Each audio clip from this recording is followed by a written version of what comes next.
Alors après avoir étudié l'impasse physique, nous aborderons maintenant l'impasse comptable. Impasse comptable qui naturellement, et comme nous l'avons déjà dit, est une conséquence indirecte de l'impasse physique. L'impasse comptable, qui touche de près la préoccupation numéro 1 de l'homo industrialis, son niveau de vie, donc son niveau de revenu. Mais la comptabilité de la société industrielle est en elle-même une telle usine à gaz, si je peux me permettre cette comparaison, qu'il est apparu nécessaire de découper son étude et son analyse en plusieurs chapitres. Le premier, faisant l'objet de cette conférence, est intitulé « Le mirage du PIB ». Le second chapitre sera consacré aux charges cachées de la société industrielle, les charges qu'elle cache, c'est-à-dire des dépenses présentes ou à venir non inscrites dans les comptes nationaux. Mais commençons par le PIB. Cet indice magique, nous pourrions même dire divin, à tel point que son étude pourrait relever purement et simplement de la théologie. Parce qu'en effet, les gestionnaires de la société industrielle en charge du pouvoir politique, depuis 170 ans, prônent la croissance économique comme un objectif prioritaire et professent, telle une religion, quelle serait la seule voie possible d'accès au bonheur de leurs administrés. Administrés auxquels ils proposent un outil de mesure sacré qu'ils ont dénommé PIB, ce qui veut dire produit intérieur brut. En réalité, cet indicateur économique de mesure de la production réalisée à l'intérieur d'un pays donné n'est que ce qu'on nomme en comptabilité un agrégat des comptes nationaux au même titre que le revenu national brut, le revenu national disponible, l'épargne, le solde des opérations courantes avec l'extérieur, la balance commerciale, la capacité de financement de l'économie totale ou encore la valeur nette de l'économie totale. Bref, en termes de comptabilité générale, le PIB est ce qu'on appelle un solde intermédiaire de gestion qui vise à quantifier la valeur globale de la production de richesse effectuée par les agents économiques résidant à l'intérieur d'un territoire. Ces agents sont les ménages, les entreprises, les administrations publiques. Le PIB est donc censé refléter l'activité économique interne d'un pays et la variation du PIB d'une période à l'autre est censé mesurer son taux de croissance économique. Mais le PIB est un piège. Il est un piège parce que c'est un outil inadapté au phénomène qu'il prétend mesurer, ce qui engendre naturellement une cascade de raisonnements erronés. Mais en proposant un mauvais outil de mesure de l'activité économique, l'objectif des gestionnaires de la société croissanciste est clair. Il s'agit de faire croire au peuple que tout va bien, alors que, au contraire, la banqueroute est proche. En droit de l'entreprise, cela s'appelle tout simplement présentation de faux bilans. Et cette technique, étant généralement utilisée par les gestionnaires membres d'un conseil d'administration pour tromper leurs associés et espérer ainsi conserver leur mandat. Alors, dans le cas de figure qui nous intéresse, les associés, ce sont les citoyens. Et les membres du conseil d'administration, ce sont les gouvernants, les gouvernements des différents pays. De la même façon que pour les mandataires d'entreprise, qui dépendent du vote annuel des actionnaires, de leurs actionnaires, l'objectif unique des politiciens professionnels qui composent les gouvernements, c'est de se faire élire et réélire à chaque échéance électorale par les citoyens. Il ne faut donc pas craindre d'affirmer que les gouvernements, la société industrielle consensuiste, présentent à leurs citoyens électeurs de faux bilans, et même pire, pas de bilan du tout, puisque leur rendu de comptabilité, leur production de comptabilité se limite au tristement fameux PIB, indice très partiel et peu significatif de la bonne santé d'un mode de production économique. Nous allons bien sûr détailler et argumenter cette affirmation. Alors commençons tout d'abord par voir qu'est-ce que c'est réellement que le PIB. Ce fameux PIB qui est reconnu comme étant le seul indicateur de la croissance, aussi bien d'ailleurs par les croissancistes que par certains des croissancistes, mais ceci est un autre débat. Le PIB peut se calculer selon 3 méthodes qui devraient théoriquement chacune donner le même résultat.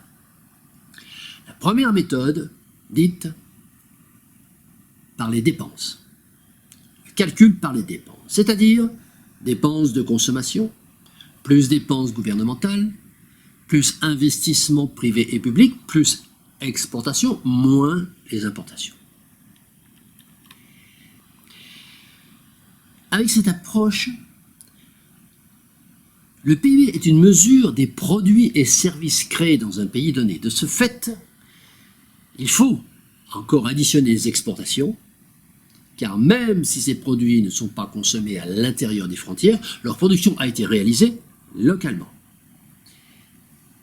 Et c'est pour cette même raison qu'il faut également soustraire les importations, car même si ces produits sont consommés dans le pays, c'est le pays de production extérieur qui pourra ajouter la valeur de cette production à son propre PIB. La deuxième méthode, c'est la méthode dite des revenus, calcul par les revenus.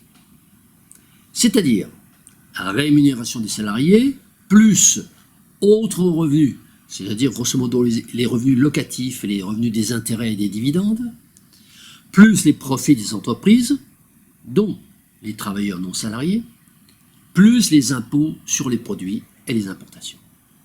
Alors on peut observer que ce calcul correspond grosso modo à la somme, pas très exactement d'ailleurs, à la somme des revenus des particuliers, des entreprises et des gouvernements. La méthode des revenus. Troisième méthode, la plus comptable, le calcul par la valeur ajoutée, c'est-à-dire la somme de toutes les valeurs ajoutées des entreprises, plus les impôts sur les produits, moins les subventions sur ces mêmes produits. Alors en comptabilité, la valeur ajoutée, VA, est une notion qui s'efforce de mesurer la valeur économique ajoutée par l'activité d'une entreprise dans le cadre de son process de fabrication. Cette valeur ajoutée est égale à la valeur de la production, c'est-à-dire au chiffre d'affaires, diminuée de la consommation intermédiaire, c'est-à-dire la valeur des biens et services incorporés au cours du processus d'élaboration de la production des produits. Cette grandeur, par la valeur ajoutée, est réputée pour être la mesure la plus pertinente de l'augmentation de la richesse, donc de ce que l'on nomme la croissance. Et ça explique que l'administration fiscale utilise volontiers la valeur ajoutée comme assiette de l'impôt.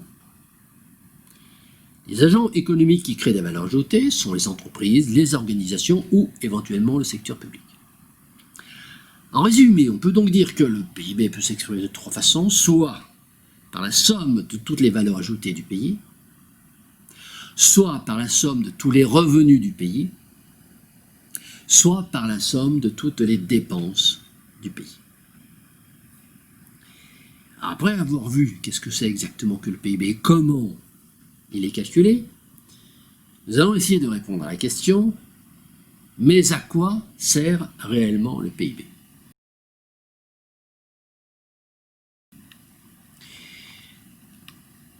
Alors, à en croire le livret de l'INSEE, l'Institut national des statistiques et études économiques, intitulé précisément « À quoi sert le PIB ?»,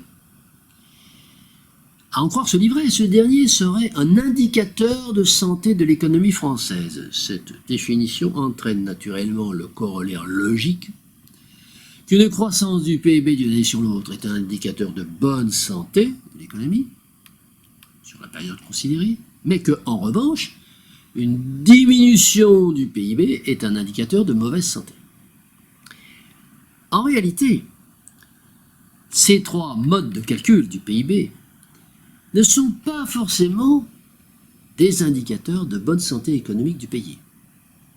Et ceci, pour la simple raison qu'ils ne sont, comme nous venons de le dire tout à l'heure, que des soldes intermédiaires de gestion de la comptabilité nationale et qu'ils négligent de faire apparaître la donnée essentielle, à savoir le résultat d'exploitation de l'activité globale.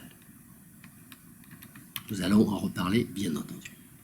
Parce qu'en effet, un solde intermédiaire de gestion n'est pas obligatoirement corrélé avec le résultat final de l'exploitation. En ce sens qu'une entreprise peut très bien avoir une faible valeur ajoutée, une faible masse salariale et de faibles dépenses, mais à contrario, générer un substantiel bénéfice d'exploitation.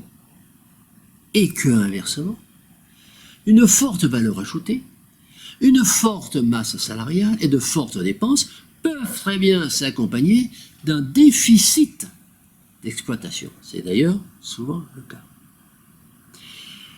Sur la durée, la croissance ou la décroissance de ces indices, l'augmentation ou la diminution de ces indices, d'un exercice sur l'autre n'est pas obligatoirement symétrique de l'évolution du résultat d'exploitation globale. Autrement dit, nous pouvons très bien avoir un PIB qui augmente et un résultat qui diminue. Un résultat, c'est-à-dire un déficit. Un résultat qui diminue, c'est un déficit. Et c'est exactement ce qui se passe depuis plusieurs dizaines d'années si nous regardons objectivement, et nous les étudions, les données chiffrées de la société industrielle qui, depuis le premier choc pétrolier, présente un PIB en progression d'année en année, bien qu'en sensible ralentissement depuis une décennie, mais qui, en revanche, et nous verrons cela un peu plus loin, accuse un résultat d'exploitation en diminution constante durant cette même période. Pour autant qu'on se donne la peine de calculer et d'annoncer ce résultat d'exploitation. Dans cette affirmation, que le résultat d'exploitation de la société industrielle est en diminution constante, c'est-à-dire que le déficit augmente. Cette affirmation peut surprendre, parce que dans la réalité, la comptabilité nationale ne livre pas de compte d'exploitation à ses administrés, c'est-à-dire à nous, citoyens de base. Pas plus qu'elle ne livre de bilan. Et que pour arriver à cette conclusion, eh bien, il est nécessaire de prendre en compte des postes comptables que le seul PIB ignore, et nous pourrions même dire ignore volontairement. Alors, ceci, vous en conviendrez, n'est pas chose aisée pour le citoyen ordinaire qui doit se contenter, qui est bien obligé de se contenter des seules données chiffrées que veulent bien lui délivrer les gestionnaires de la société industrielle Croissance 6. Car il est clair que les gestionnaires de la société industrielle, hésitant naturellement à présenter à leurs actionnaires, c'est-à-dire nous les citoyens de base, un résultat comptable en décroissance d'une année sur l'autre, ont tout naturellement opté pour la mystification, c'est-à-dire confondre PIB et résultat d'exploitation.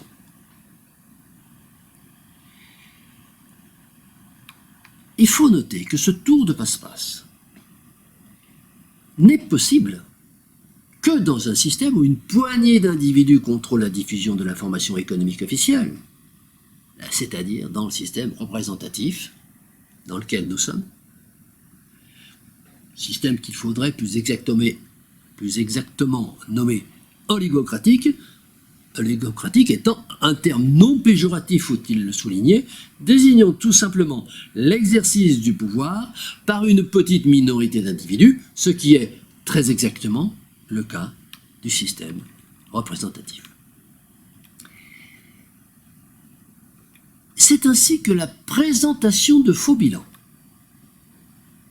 qui est un stratagème connu mais peu utilisé dans la gestion d'entreprise ordinaire parce que excessivement risqué d'un point de vue judiciaire, est par contre devenu la règle dans la gestion politique des nations depuis la fin des Trente Glorieuses et la généralisation de l'utilisation médiato-politique du PIB par des gestionnaires assurés de leur parfaite impunité. À ce titre, la comparaison entre le fonctionnement comptable d'une entreprise et celui d'une nation est particulièrement édifiant. En effet, n'importe quel gestionnaire particulier et avisé sait très bien que la santé de son entreprise ne se mesure pas à son chiffre d'affaires. Et le PIB, c'est en quelque sorte le chiffre d'affaires de la société industrielle. Pas plus qu'elle se mesure au montant de sa valeur ajoutée, et pas plus non plus au volume de sa masse salariale ou de ses dépenses, mais uniquement à son bénéfice, c'est-à-dire à ses excédents de gestion, qui sont les seuls, bien évidemment, à pouvoir alimenter sa capacité d'autofinancement. Négliger cette règle revient, en termes comptables, à confondre solde intermédiaire de gestion avec résultat comptable final, ce qui est proprement impensable, même pour le plus petit artisan. Eh bien, c'est pourtant ce que font régulièrement nos dirigeants politiques. Car leur motivation est bien claire. Il s'agit pour eux de présenter un bilan de gestion positif afin de se faire réélire par leurs actionnaires, c'est-à-dire par nous, les citoyens de base. Alors, maintenant que nous avons affirmé que les gestionnaires de la société industrielle croissanciste ne nous communiquaient pas de véritable comptabilité, nous allons maintenant nous efforcer de le prouver. Et en commençant par répondre à cette question fondamentale, comment faut-il faire pour établir une comptabilité nationale sincère?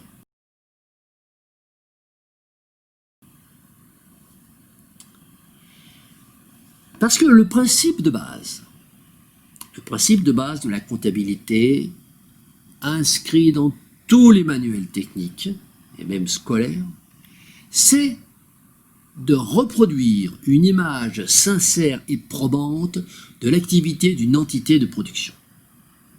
En termes fiscaux, ce principe devient même une obligation coercitive, passible de sanctions en cas de manquement avéré. Rappelons que le fameux et terrible contrôle fiscal est un événement dont la simple évocation est de nature à faire trembler tout chef d'entreprise ordinaire. Mais cette obligation coercitive que l'État impose à tous les opérateurs économiques, et cette menace qu'il laisse planer sur eux en permanence, est bien aussi incroyable que cela puisse paraître, il s'en exonère lui-même, ou si vous préférez, il s'en dispense. Et ceci en toute impunité, puisque le contrôle des comptes de l'État par les citoyens n'existe pas. Seul existe un simulacre de contrôle de l'État par lui-même, par l'intermédiaire de la Cour des comptes notamment, qui n'est naturellement une triste farce. Parce que c'est en quelque sorte comme si un chef d'entreprise avait le droit de certifier lui-même sa comptabilité, cumulant ainsi, en toute légalité, les casquettes d'entrepreneur et de commissaire aux comptes. Donc, c'est ainsi que les gestionnaires de la société industrielle omettent délibérément de comptabiliser dans les documents de synthèse qui sont chargés d'établir pour rendre compte de l'activité générale d'un pays donné, omettent délibérément de comptabiliser un certain nombre de postes de charge que les lois fiscales élémentaires obligent pourtant le simple entrepreneur citoyen à prendre en compte. Ces postes de charge, dont l'inscription en comptabilité changerait radicalement la configuration finale de la comptabilité nationale, concernent les variations de stock de ressources naturelles finies, ainsi que certaines charges et provisions écologiques dont nous allons étudier les caractéristiques dans la prochaine conférence, sous le titre « Les charges cachées de la société industrielle ». Mais pour aujourd'hui, nous dirons que s'il existait une véritable éthique internationale à la comptabilité publique, chaque pays serait tenu d'établir un compte de résultats en 2 colonnes. La colonne de gauche récapitulant l'ensemble des charges entrant dans l'élaboration des biens et services, et la colonne de droite l'ensemble des produits issus de la vente de ces mêmes biens et services, tout comme une entreprise ordinaire, et cela paraîtrait d'ailleurs logique. Alors, la lecture et la signification de la comptabilité deviendraient plus claires, de la comptabilité nationale. En effet, soit la différence entre les charges et les produits serait positive et alors nous serions en présence d'un déficit, soit la différence entre les charges et les produits serait négative et alors nous serions en présence d'un bénéfice. Or, il s'avère que le premier cas de figure, celui du déficit, c'est très exactement celui de la société industrielle, pour peu que nous réintégrions dans sa comptabilité les fameuses variations de stock, charges cachées que nous détaillerons, ainsi que je viens de le dire, dans la prochaine conférence. Autrement dit, avec un mode de calcul honnête, c'est-à-dire avec celui que nous proposons, l'activité économique serait déficitaire d'un point de vue comptable, le déficit de chaque année devant alors être placé en report à nouveau sur l'année suivante, et ainsi de suite, d'année en année, augmentant ainsi le déficit cumulé. Cette augmentation du déficit net cumulé serait alors une preuve patente de la mauvaise santé d'économie du pays, dans la mesure où il est bien évident que le résultat comptable constitue un indice de mesure de l'activité économique largement plus significatif que le PIB, qui, comme on vient de le dire, n'est qu'un solde intermédiaire de gestion ne rendant pas compte de la rentabilité durable d'un mode de production. En parlant de rentabilité durable, il ne s'agit pas de chercher à mesurer la productivité de l'ensemble du processus économique, mais plutôt de sa capacité à générer des excédents de gestion, communément dénommés bénéfices, qui sont les seuls moyens de faire durer un système de production. Notre analyse, c'est qu'en troquant le résultat d'exploitation contre le seul PIB dans la présentation de ses comptes annuels, la société industrielle cherche à masquer aux yeux du grand public le caractère structurellement déficitaire de son activité. Alors, nous allons donc étudier en détail ces postes de charge omis par la comptabilité oligocratique qui, s'ils étaient comptabilisés, transformeraient l'illusion d'une croissance économique en une réalité de décroissance, ainsi que les différents artifices mis en œuvre pour cacher aux yeux du grand public la réalité comptable de la société industrielle croissanciste. Alors, hormis son caractère non significatif de bonne santé de l'économie, il y a dans le calcul du PIB une lacune très importante. Cette lacune très importante, c'est la non prise en compte de la valeur intrinsèque de la matière première utilisée par la société industrielle pour nourrir son processus de production. En effet, le coût de production inclus dans le calcul du PIB, notamment celui par la valeur ajoutée, ne prend en compte que le montant des frais d'extraction, des frais de transport, additionnés de la marge financière exigée par les différents intervenants de la filière, dont notamment la marge de celui qui s'est attribué arbitrairement la propriété initiale de la ressource naturelle considérée. Il résulte de cette façon de voir la comptabilité, que la valeur intrinsèque d'une ressource naturelle, c'est-à-dire sa valeur en tant que dot terrestre, est comptée pour zéro, notamment en vertu du principe adopté par tous les économistes mécanistes, dont Marx lui-même, selon lequel cette dot naturelle aurait été léguée gratuitement pour le seul profit de l'homme, et que de ce fait, elle pourrait être utilisée par lui ad libitum, en flux continu, et sans qu'il lui soit nécessaire de comptabiliser autre chose que son coût marginal, ou ses coûts marginaux, c'est-à-dire, précisément, ceux inclus, les seuls inclus dans le calcul du PIB. Une analyse strictement bioéconomique serait tout autre.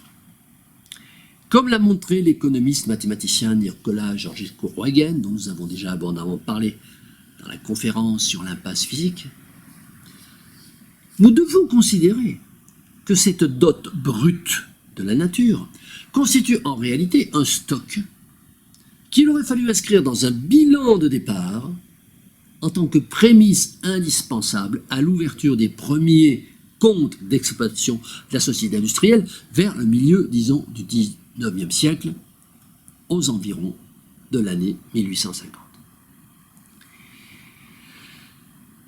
Traduite en termes de comptabilité réelle, il en découlerait deux ajustements fondamentaux. Premièrement, la valeur du stock de ressources naturelles finies, que nous allons dénommer RNF, devrait être inscrite dans les comptes de la société industrielle. Deuxièmement, cette valeur devrait être calculée en tenant compte de tous les éléments constitutifs de coût, dont le fameux coût intrinsèque. Nous allons voir ceci en détail, un petit peu plus loin. Par ailleurs, ce stock, mis à la disposition de l'espèce humaine et qui constitue en réalité une dette de l'homme vis-à-vis de la nature, doit être considéré comme un véritable apport en nature, un apport en nature au sens comptable du terme. Un apport en nature de l'associé d'âme-nature, effectué dans le cadre de la création de la société industrielle entre elle et Homo sapiens. Il doit donc être inscrit en tant que tel dans un bilan de départ.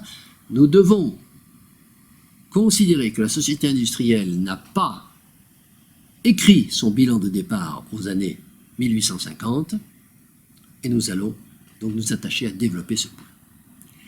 Ce raisonnement nouveau, qui introduit les stocks dans la comptabilité, il est totalement étranger aux pratiques de la comptabilité nationale gestionnaire de la société industrielle croissanciste. Mais il n'en reflète pas moins l'exacte réalité des choses. Parce qu'il établit de fait une similitude entre le fonctionnement de la société industrielle et celui d'une société commerciale ordinaire. Et on va voir que son utilisation dans les techniques d'évaluation de la société industrielle ferait apparaître des résultats très différents de ceux livrés par la simple mesure de son PIB. Alors, afin de poser correctement, clairement les bases de ce raisonnement, nous devons considérer qu'avant le début de l'ère industrielle, c'est-à-dire grosso modo avant 1850, la société a un mode de production artisanal basé essentiellement sur la transformation de ressources naturelles renouvelables et ne nécessitant pas la mise en œuvre d'une comptabilité d'entreprise proprement dite. Ce mode de production pouvait facilement être illustré en termes comptables, représenté en termes comptables, par une simple tenue de compte en recettes-dépenses comparable au fonctionnement d'un ménage civil, ignorant notamment la notion de capital, et illustrant et validant d'ailleurs du même coup, de façon basique, le fameux fonctionnement en économie de flux. Économie de flux, terme que nous avons déjà abordé, mais nous allons abondamment en reparler dans cette conférence et la suivante, toutes deux consacrées à l'impasse comptable. C'est ainsi qu'au cours de cette très longue période pré-industrielle, l'activité économique de la société était assurée par une multitude de petites unités, essentiellement individuelles, artisans ou travailleurs indépendants, n'employant pas ou très peu de salariés. d'autant que l'organisation en corps de métier empêchait la création de grosses firmes monopolistiques en limitant le nombre d'artisans en fonction de la population, ainsi que le nombre de compagnons et d'apprentis possibles pour chaque artisan, répartissant ainsi le marché en une pluralité de petites entreprises individuelles de taille quasi équivalente. Mais avec la prise du pouvoir politique par les marchands, dans le cadre des révolutions de la fin du XVIIIe siècle, de nouvelles lois furent mises en place qui démantelèrent le carcan législatif des corporations de l'Ancien Régime et facilitèrent l'apparition de nouveaux modes de production par des entités de forme juridique plus complexes et articulées autour des notions émergentes de capital et de personnalité morale. Ainsi, les nouveaux maîtres politiques se mirent à écrire eux-mêmes les règles institutionnelles de leur domination, règles fondées non plus sur la propriété foncière comme par le passé, mais sur l'activité industrielle naissante, préfigurant déjà la grande société industrielle croissanciste à venir. Ces nouvelles entités de production, qui allaient remplacer les artisans vivriers, étaient animées par un projet grandiose, celui d'entreprendre la prédation illimitée des ressources naturelles finies de la planète en utilisant des techniques nouvelles, issues des résultats des travaux scientifiques du siècle des Lumières. Cette rupture considérable, qui marqua le début de la mise en place du mode de vie que nous connaissons aujourd'hui, se matérialisa sur le plan économique par l'apparition d'un nouveau concept, celui de système. En effet, la production économique, assurée jusqu'alors par l'addition d'une multitude d'entreprises quasi individuelles, devenait la résultante globale d'un système d'entités quasi anonymes. Et c'est donc ce système complexe que nous nommons aujourd'hui société industrielle et qui témoigne du résultat consolidé de l'ensemble de ces multiples sociétés particulières qui le composent. Nous venons de dire que ces nouvelles entités juridiques, prenant progressivement la place des ateliers artisanaux, apportaient avec elles une notion juridique nouvelle, celle de la personnalité morale. Alors, il faut vous attarder quelques instants là-dessus. Cette notion de personnalité morale introduisait une sorte de principe de démembrement de la propriété, en ce sens qu'une entité de production, au lieu d'appartenir à une seule personne physique identifiée, pouvait dès lors appartenir à un groupe de personnes physiques non responsables de la gestion, tout en se présentant vis-à-vis des tiers sous une forme de personne unique et dépositaire d'une entité virtuelle, la personnalité morale. Ce mode de faire de l'or économique, outre qu'il exonère toujours les propriétaires réels de toute responsabilité en cas de mauvaise gestion, c'est-à-dire avoir à répondre sur leurs biens propres des dettes contractées par l'entité nouvelle. Ce mode de faire valoir économique nouveau apportait par ailleurs de nouvelles règles comptables, financières, avec la prise en compte d'un élément nouveau, lui aussi, le capital. Ainsi, l'entreprise artisanale devenait entreprise capitaliste, unité de production créée grâce aux apports financiers ou autres, apports en industrie ou en numéraire, d'un groupe plus ou moins important d'individus physiques, les actionnaires. En termes purement comptables, la création d'une entreprise capitaliste se concrétise par l'établissement d'un bilan de départ qui indique, d'une part, la liste des apports effectués par chaque actionnaire et qui totalise d'autre part la valeur globale de ces apports, ce montant constituant ce qu'il convient d'appeler le capital d'une entreprise. Si nous considérons que l'entité dénommée société industrielle représente l'ensemble cumulé de tous les acteurs économiques de la planète, nous pouvons également considérer que cette société industrielle globale, c'est un petit peu comme une maison mère de tous les acteurs mondiaux, une sorte de holding pour rester dans l'optique du jargon de la juridiction commerciale officielle. Si nous poursuivons notre raisonnement,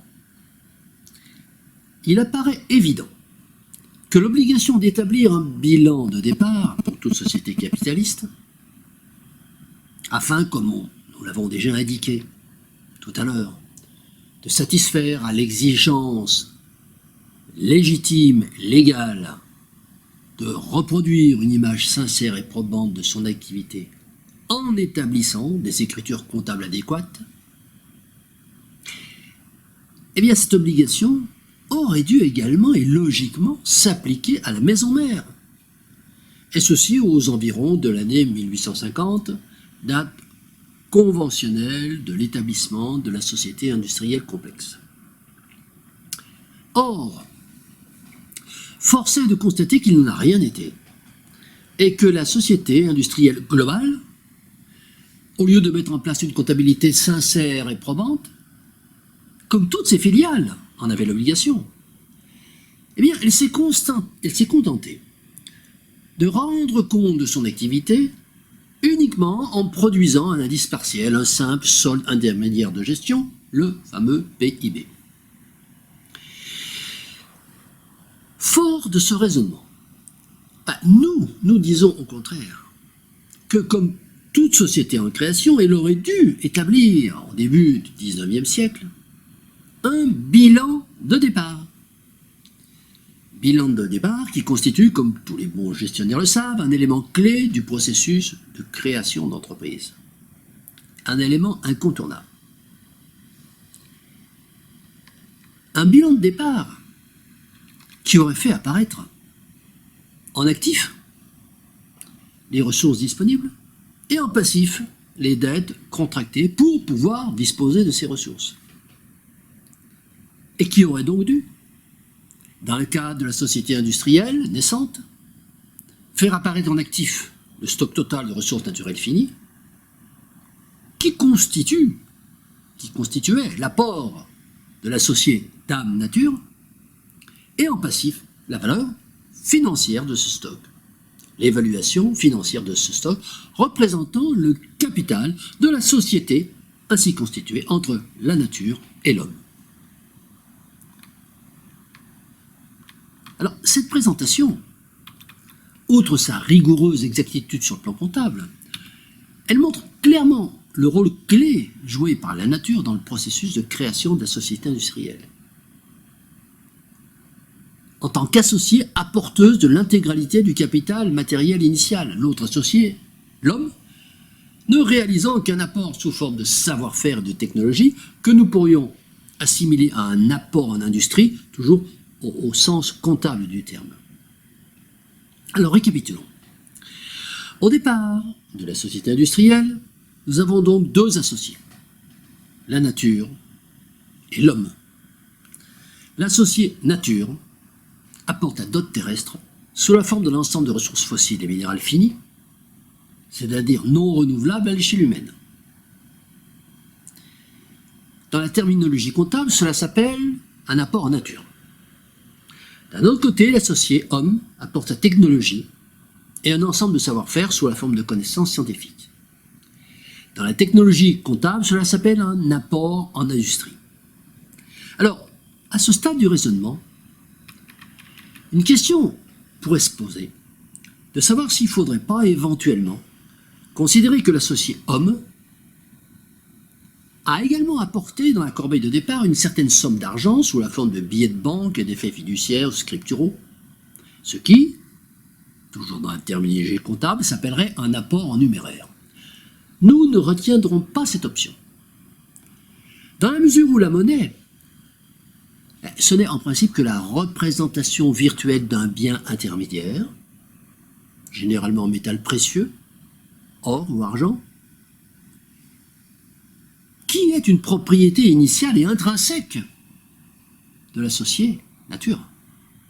Et de fait, tout numéraire convertible en bien intermédiaire n'est en réalité que propriété détournée de la nature. Et de ce fait ne peut pas être comptabilisé sous aucune forme que ce soit en tant qu'apport humain. Mais, en poussant encore un petit peu plus loin notre raisonnement, nous pourrions quand même nous poser la question de comptabiliser un petit quelque chose au titre de l'homme, compte tenu du fait que les sociétés humaines avaient décidé d'abandonner le principe de l'étalon-or depuis déjà quelques décennies. C'est-à-dire en supprimant la convertibilité de la monnaie en métal précieux pour adopter le principe de la création ex nihilo par les banques privées. Concrètement, c'est à partir de 1971 que Richard Nixon abandonna définitivement la référence à l'or, entraînant avec lui le reste des pays de la planète. Que nous pourrions considérer les apports en trésorerie effectués par l'associé homme comme pouvant constituer de fait des apports en numéraire à la société industrielle et de ce fait opérer, pourquoi pas, une régularisation comptable sous la forme d'une augmentation de capital. Cette hypothèse devra être également rejetée.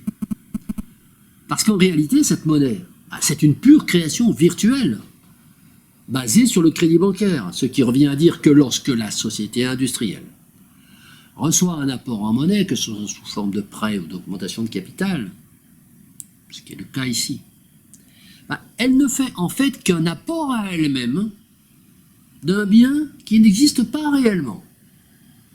Et que, comme chacun sait, la monnaie disparaît lorsque le crédit est remboursé.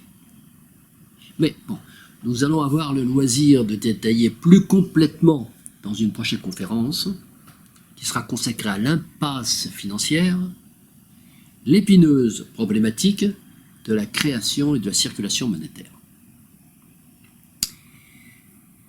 Pour l'instant, concentrons-nous sur la problématique de la mise en place des premiers exercices de la société, les premiers exercices comptables de la société industrielle. Donc, après avoir établi, plutôt rétabli, le bilan de départ de la société industrielle, que nous fixons au début des années 1850, il faudrait maintenant voir comment nous pourrions nous y prendre pour reconstituer, après tout ce temps passé, les premiers exercices comptables,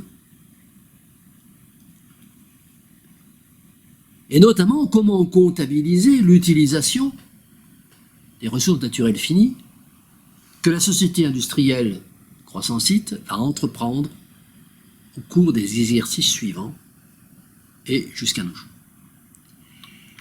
Ce qui est certain, et qui semble donc facile à comptabiliser, c'est que chaque année, la société industrielle naissante va prélever une partie du stock initial, que nous dénommerons SI, pour alimenter son processus de fabrication. Alors, cela induit que la valeur du stock diminue d'un montant correspondant au prélèvement de la période et a pour conséquence comptable de créer une charge dite de variation de stock négative qui vient grever le compte d'exploitation.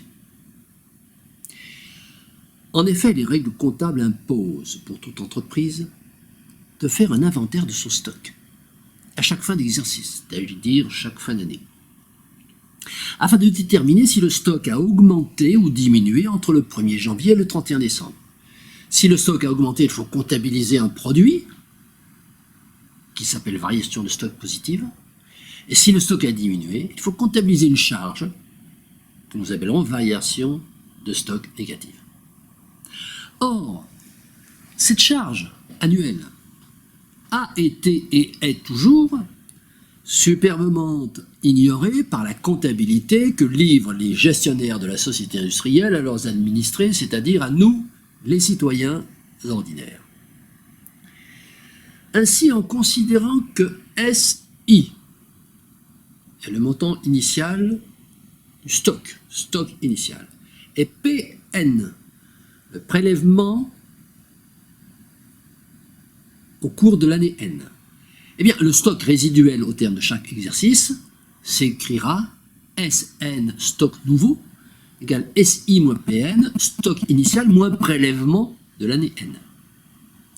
Le montant total du stock initial SI bien, il constitue en fait le véritable capital de la société industrielle. Capital inscrit au bilan, au passif,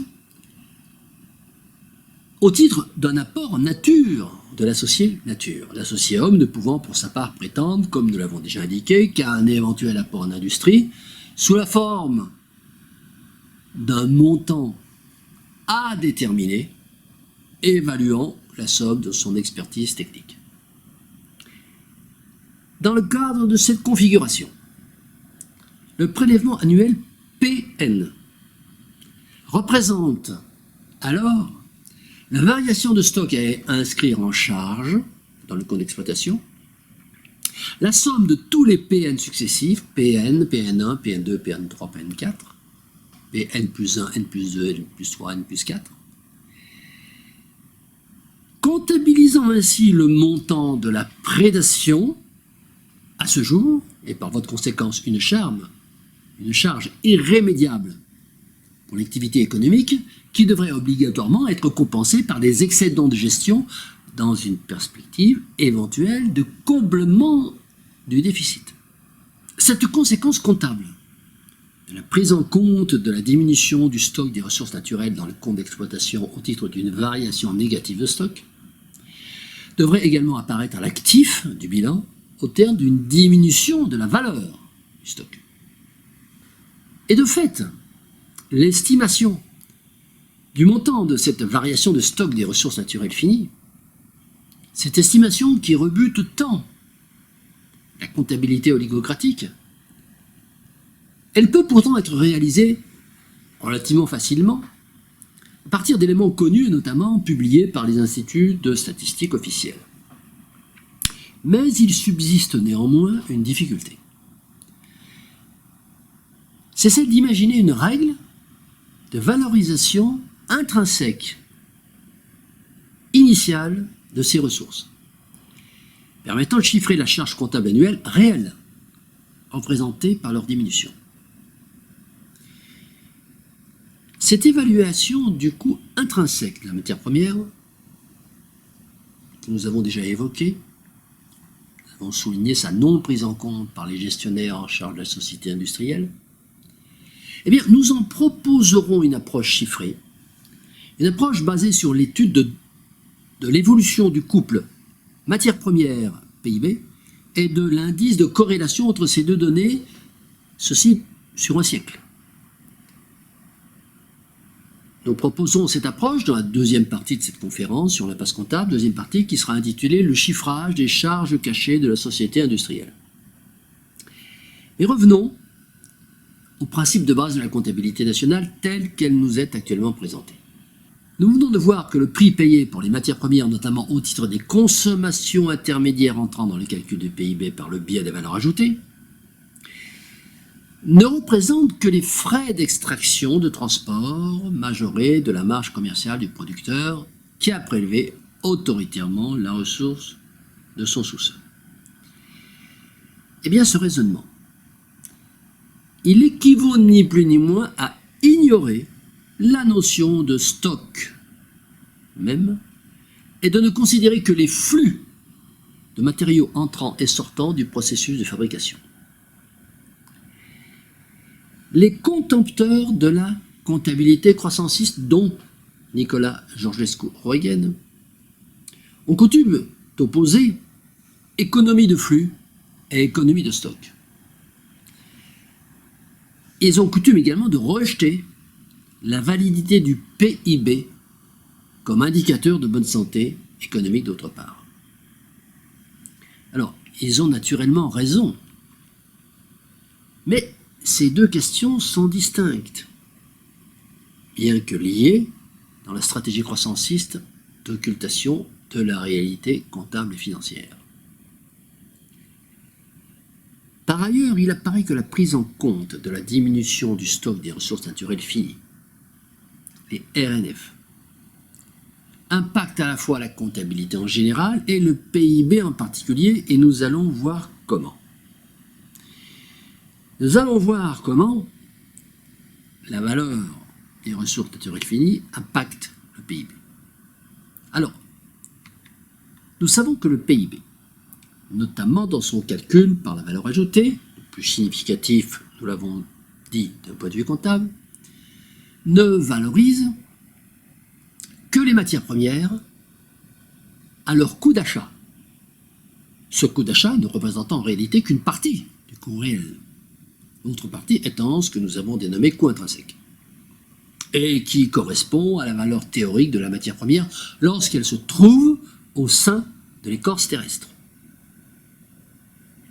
qu'elle n'a pas été encore touchée.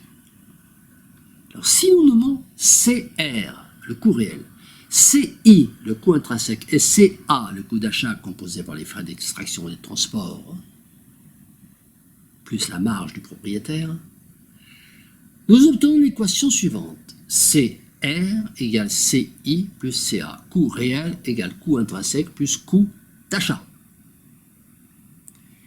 Nous pouvons alors déduire de cette hypothèse, de cette équation, que la formule permettant de calculer le PIB traditionnel par la valeur ajoutée s'écrit ainsi. PIB égale chiffre d'affaires ou valeur de la production, moins coût intervenant dans la production. Mais, équation qui devrait être précisée ainsi, PIB croissanciste égale chiffre d'affaires moins consommation intermédiaire. Et que nous pourrions développer ainsi, PIB croissanciste égale chiffre d'affaires moins consommation de matière moins autre consommation, ces deux derniers termes constituant l'ensemble des consommations dites intermédiaires. Et un chiffrage détaillé donnant ceci, PIB croissanciste égale chiffre d'affaires moins quantité de matière multipliée par CA, c'est-à-dire coût d'achat, moins autre consommation. Mais nous avons déjà souligné que le PIB traditionnel, que nous avons dénommé PIB croissanciste, parce que son mode de calcul est celui imposé par le pouvoir oligocratique croissanciste, depuis la fin du XVIIIe siècle, il ne constitue pas un indicateur réel de bonne santé économique. À l'inverse, nous suggérons un autre mode de calcul du PIB, qui restituerait lui un indice réel de santé économique et qui s'écrirait ainsi. PIB réel égale chiffre d'affaires moins quantité de matière consommée multipliée par CA plus CI, c'est-à-dire coût d'achat plus coût intrinsèque, moins autre consommation. Soit en résumé, PIB réel égale PIB croissanciste moins quantité de matière consommée multipliée par leur coût intrinsèque. Nous voyons donc très clairement que la comptabilisation de la valeur réelle des ressources naturelles finies dans le PIB entraînerait une diminution de ce dernier. Mais devons à la vérité de dire que rien n'indique toutefois à ce stade de notre étude que le PIB réel ainsi calculé doivent subir une évolution dans le temps différente du PIB croissanciste, c'est-à-dire une augmentation ou une diminution d'une année sur l'autre en sens opposé. Au contraire, ce nouveau mode de calcul du PIB, s'il fait nettement apparaître une évaluation plus basse du nominal, ne semble pas devoir induire automatiquement de ce fait une modification significative du sens de la courbe d'évolution annuelle utilisée par l'oligocratie pour mesurer la fameuse croissance. Sa fameuse croissance. En effet, si le CA matière, c'est-à-dire le coût d'achat de la matière, est supposé varier en fonction des contingences techniques de l'extraction, de la situation ou de la situation spéculative du marché. Le CI matière, par contre, c'est-à-dire le coût intrinsèque de la matière, doit être une donnée stable, déterminée une fois pour toutes, et non susceptible d'influer à la hausse ou à la baisse sur le calcul du PIB. En résumé, quelle que soit la valeur du coût intrinsèque attribué au RNF, la mise à jour de ces données ne changerait probablement rien au résultat final du rapport PIB de l'année N+1 sur PIB de l'année N, qui est finalement le seul indice important aux yeux des gestionnaires de la société industrielle. Ceci veut dire qu'il ne faut pas chercher dans la réévaluation de la valeur des RNF un argument pour réfuter le PIB en tant qu'indice majeur de bonne santé économique. Dans l'attente toutefois d'autres paramètres que nous identifierons plus loin, et notamment de ce que nous nommerons le TREM, taux de retour énergie-matière, nous avons déjà vu le TRE, taux de retour énergétique, dans la conférence précédente sur l'impasse physique. Ce qui veut dire que notre critique porte donc ici uniquement sur la non-pertinence du PIB en tant que solde intermédiaire de gestion pour délivrer un diagnostic fiable, ce qui est sensiblement différent, mais mérite d'être précisé tant les confusions sont largement répandues sur ce sujet dans l'esprit commun. Autrement dit, et pour nous résumer en termes clairs, quel que soit l'impact de la prise en compte de la valeur intrinsèque des RNF dans le calcul du PIB, celle-ci n'impacterait pas sensiblement le pourcentage d'évolution de ce même PIB. A contrario, cette remarque confirme encore un peu plus notre conclusion que l'analyse économique fondée sur le PIB n'est pas réellement significative ni fondamentalement déterminante. Nous verrons que la prise en compte de la valeur intrinsèque des RNF va influer, elle, largement sur le résultat d'exploitation, ce qui est largement plus déterminant, ce qui est même fondamentalement déterminant. Alors, voyons maintenant, reprécisons maintenant le rôle de la nature, parce que ceci est très important, le rôle de la nature en tant qu'associé de la société industrielle. Arrivé à ce point de notre réflexion, nous avons donc bien compris que le PIB n'était qu'un solde intermédiaire de gestion, qu'il ne mesurait que le volume de certaines composantes de l'activité économique globale, à savoir la consommation ou les rémunérations ou la valeur ajoutée, mais pas du tout le résultat d'exploitation globale, c'est-à-dire la capacité finalement à générer du bénéfice ou du déficit et à l'issue de la mise en œuvre du processus de production. Nous avons également compris que pour une entreprise de considérer que l'évolution positive du PIB ne revient qu'à s'intéresser à l'augmentation de son chiffre d'affaires ou au montant de sa masse salariale, voire au mieux à sa productivité, tout en négligeant complètement de regarder son résultat d'exploitation, c'est-à-dire son bénéfice, son déficit, seul indicateur sérieux de sa capacité d'autofinancement. Nous avons compris aussi que, pour un entrepreneur ordinaire, cette posture serait impensable, car elle serait contraire à tous les principes de base de la gestion d'entreprise.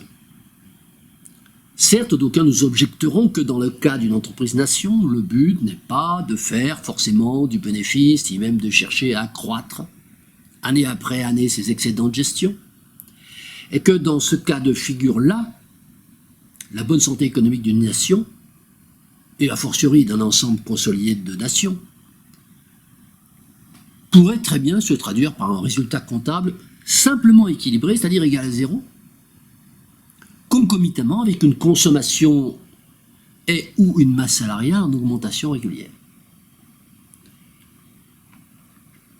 Cette remarque serait tout à fait fondée et pertinente, à ce détail près toutefois que le résultat qu'on nous annonce comme équilibré le soit réellement, et qu'il ne cache pas un déficit sous-jacent.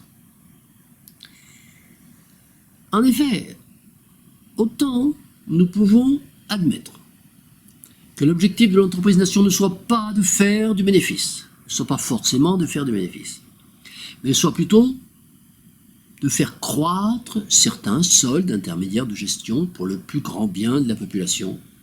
Autant nous contestons qu'une entreprise, même une entreprise-nation, puisse vivre durablement en cumulant des déficits successifs année après année. Or, nous affirmons, et c'est précisément ce qui se passe pour l'entreprise société industrielle et qui fonctionne systématiquement à perte depuis le milieu des années 1970. Et c'est cela que nous allons nous efforcer de démontrer tout au long de cet entretien et les entretiens suivants. C'est une attitude très différente de celle des gestionnaires de la société industrielle croissanciste qui, placés face à la réalité comptable, ne choisissent pas la démonstration, ne choisissent même pas la transparence, mais choisissent le masquage. Cette volonté systématique d'occulter le déficit d'exploitation est mise en lumière par le fait que l'État gestionnaire se refuse obstinément à produire les habituels documents de synthèse habituellement exigés par la tenue d'une véritable comptabilité, c'est-à-dire un compte de résultats et un bilan. S'il n'y a rien à cacher, pourquoi ce refus? Et cette posture est d'autant plus choquante que toute entreprise ordinaire, elle, est contrainte de produire chaque année ces documents de synthèse, sous peine de subir une bilan et compte de résultat, sous peine de subir une sanction de la part d'un État qui, lui, s'est exonéré de la dite contrainte. Cette contradiction flagrante ne semble pas perturber les gestionnaires de la société industrielle qui refusent tout débat à ce sujet, débat pourtant régulièrement réclamé par certains économistes hétérodoxes, ne s'estimant pas convaincus par la vertu démonstrative du PIB. De fait, il paraît évident que nous sommes en présence d'une législation ad hoc et dérogatoire, dispensant le pouvoir étatique d'avoir à fournir une photographie juste et sincère de l'activité économique du pays, et l'autorise à ne produire que des extraits de comptes habilement maquillés dans le but évident de tromper le grand public. Si nous transposons la relation citoyen-société industrielle, citoyen-entrepreneur-société industrielle, si nous la transposons à la relation société industrielle-nature, il apparaît que la nature, en tant qu'associé incontestable de la société industrielle, puisqu'elle lui a apporté son capital de départ, la nature serait en droit de réclamer les mêmes états comptables de synthèse que cette dernière, la société industrielle, réclame à ses entreprises filiales. L'écologie. L'écologie étant, comme tout le monde sait, une science qui étudie les lieux et conditions d'existence des espèces vivantes et les rapports qu'elles établissent avec leur environnement, eh bien, une requête de type écologico-comptable, ça consisterait à suppléer la nature pour exiger en son nom et dans le langage des hommes la production par les gestionnaires de la société industrielle des états de synthèse qu'ils refusent obstinément de divulguer, pour la raison évidente que ces états de synthèse dévoileraient de façon aveuglante le piètre usage qu'ils font du capital que lui a confié l'associé nature, et qu'ils mettraient en lumière leur incapacité manifeste à combler le déficit accumulé depuis des décennies.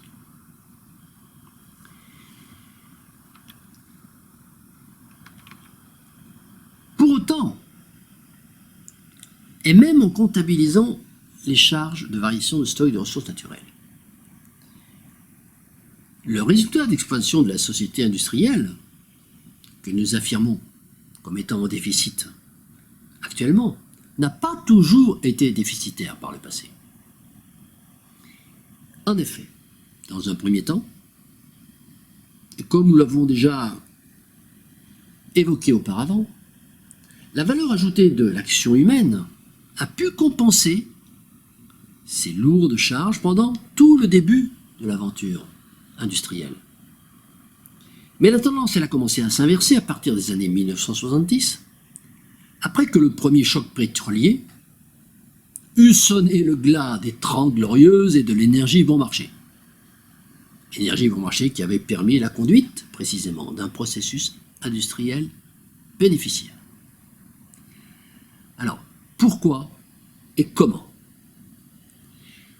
Cette question sera notamment étudiée dans le chapitre suivant de cette série de conférences sur l'impasse de la croissance, un chapitre constituant lui-même le deuxième volet de cette importante impasse comptable et qui sera intitulé « Le chiffrage des charges cachées de la société industrielle ».